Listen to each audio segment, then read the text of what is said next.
শুভ সকাল আমার প্রিয় বন্ধুরা। কোচবিহার জেলার ছোট্ট একটা গ্রাম থেকে আমি পিঙ্কি আর আমার ব্লগ চ্যানেলে তোমাদেরকে জানাই অনেক অনেক ভালোবাসা আর অনেক অনেক স্বাগত। তো তোমরা যে যেখান থেকে আমার ভিডিওটা দেখছো, আশা করছি সবাই তোমরা ভালো আছো, সুস্থ আছো, আর আমরাও ভালো আছি। তা দেখো, এখন বাজে সকাল 10টা 15।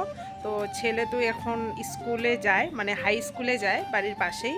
তো ছেলেটা আমার এতটাই মানে বয়সে তো অনেক বড়ই হয়েছে, 10:30 কি 11তে, মানে সরি 11তেই ও পড়বে।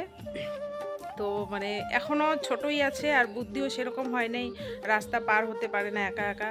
তো ওর বাবার বাইকটা নষ্ট হয়েছে জন্য, আমি দেরি হচ্ছে জন্য আমি রাস্তায় দাঁড়িয়ে থেকে একজন চেনা আমার দাদা, ওনার বাইকেই দিলাম। তো চিন্তাও হচ্ছে, তো ওর বাবাকে বলবো ফোন করে এখন গিয়ে একটু দেখে আসতে যে ও মানে ঠিকঠাক পৌঁছেছে কি না।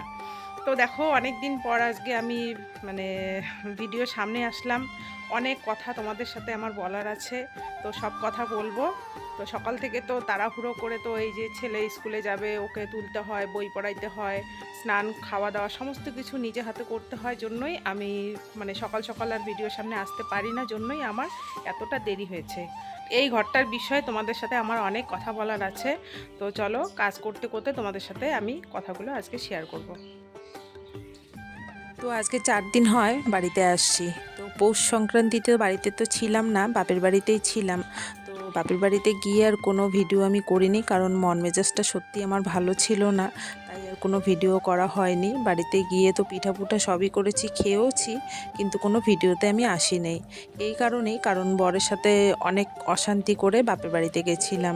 কি করব, একটা মানুষ যদি মানে একটা কথার যদি উত্তর না দেয় না, এর থেকে বড় জ্বালা আর কিছু হতে পারে না। তা দেখো, এখানে একটা টোটো ঢুকলো, এই টোটোতে করে আমার বাপের বাড়ির 2টো ওভেন, একটা সিলিন্ডার, এগুলো নিয়ে আসলো। মানে আমার বাবার বাড়িতে দিতে হবে, ওই কীর্তনের সময় যে ওভেন 2টা আনা হয়েছিল সেই 2টা। আর এই সিলিন্ডারটা মানে নিয়েছে কীর্তনের সময়। তো অনেক খোঁজাখুঁজির পরে পাওয়া গেছে, তো আজকে বাড়িতে নিয়ে আসছে, এখন রেখে দেব, আর এগুলো পরে বাড়িতে নিয়ে যাওয়া হবে। তো এদিকে দেখো, উনানটা ভালো করে লেপে টেপে নিয়ে এই জায়গাটাও পুরোটাই লেপে নিলাম। বাবার বাড়ি থেকে কালকেই আসি, রাগারাগি করে গেছিলাম। ভাবছিলাম যে আমি 2 দিন যদি না থাকি তাহলে আমার বরের রান্না করে খেতে অসুবিধা হবে, বা একটা বাড়ি সামাল দিয়ে নিজের ব্যবসার কাজে অসুবিধা হবে। এই সমস্ত কিছু ভেবে রাগারাগি করে গেছিলাম বাবার বাড়িতে। কিন্তু গিয়ে দেখলাম যে ওর কোনো হেলদোলই নেই, মানে ও যে খেতে পাচ্ছে না, রান্না করতে পারছে না, বা বাড়িতে তালা দিয়ে ওকে কাজে বের হতে হচ্ছে। একবারও আমাকে ফোন করে বলেও না, আমি ফোন করলে ঠিকভাবে কথাও বলে না। তো বাবার বাড়ি গিয়ে বাবা ঠিক করে দিল একটা টোটো, টাকা টাকা দিয়ে আমি 3 দিন আগে পাঠিয়েছি। পাঠানোর পরে কিছুতেই ও দিয়ে আসতে পারলো না কুকুরটাকে। ওর কথা হচ্ছে আমি কুকুরটাকে দিয়ে আসতে পারবো না, যেহেতু আমি লালন পালন করেছি। কিন্তু তাই বললে কি চলবে বলো তো বন্ধুরা? বাড়িতে সারা বাড়ি পায়খানা করে নোংরা করে রাখে, এভাবে তো বাড়ির লক্ষ্মী থাকে না, তাই না বলো? কুকুরের পায়খানা বলে কথা, মানুষের যেমন একটা স্থান থাকে, কিন্তু কুকুরের কোনো তো জায়গা নেই না, ওরা যেখানে পাচ্ছে সেখানেই করছে। তো সেটা কথা না, কুকুরটা অসুস্থ ছিল, যার জন্যই ওর কোমরের কোনো বোধশক্তি ছিল না, জন্যই যেখানে সেখানে পায়খানা ও পড়ে থাকতো। কিন্তু ঘুম থেকে উঠে আমার এগুলো দেখতে না ভীষণ ঘৃণা লাগতো, ভীষণ বমি আসতো, আমি খেতে পারছিলাম না। কিন্তু আমার এই কষ্টগুলো আমার বর কিছুতেই বুঝতে পারলো না। তো যাই হোক, তবু আমি কিছু বলি নাই, যাই হোক তুমি দিয়ে আসো, ভালো করছো একটু। তো তারপরেও কুকুরটারও একটু স্বভাব খারাপ আছে। তো বাবার বাড়ি গিয়েও দেখলাম কোনো লাভ আমার হলো না। তারপর আমাকে কালকেই বাড়ি আসতে হলো, যে না, আমি না গেলে কুকুরটাকে আর কোথাও ব্যবস্থা করা হবে না। তো বাড়ি এসে কালকে সেই ওই টোটোতে করেই আমি আর টোটোওয়ালা গিয়ে ছেড়ে দিয়ে এসেছি একটা বাজারে।